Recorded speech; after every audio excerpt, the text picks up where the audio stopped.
Morning news చూసే మిత్రులు ఒకసారి వీడియోకి లైక్ చేయండి, షేర్ చేయండి, కామెంట్ చేయండి. మిత్రులారా, ఫస్ట్ దిశ పత్రిక చూసుకుందాం.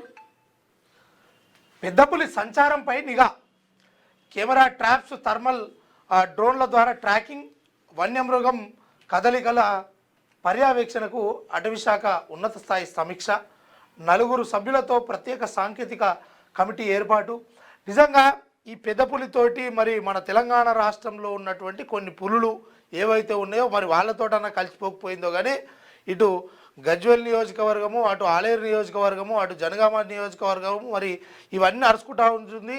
మరి కేసీఆర్ సార్ ఫామ్ హౌస్ దాకా కూడా పోయింది కానీ అటెక్కల పోలే, మళ్ళీ ఇటు రాకుండా అటు ఆలేరు మీకేంచి జనగామ మీకేంచి అట్లా పడిపోతుందట.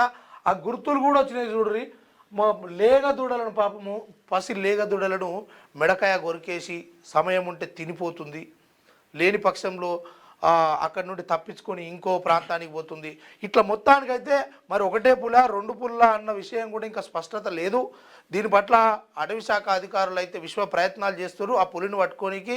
ఇంకా ఇప్పటి వరకు ఒక మంచి విషయం ఏంది అని అంటే రోడ్ల పొంటి ఎలాంటి భయాందోళనకైతే చెందలేదు ప్రజలు కూడా. కానీ ఊర్లల్లో, గ్రామాలలో, బాయిల దగ్గర మాత్రము ఇది పరిస్థితి అయితే దారుణంగా ఉంది.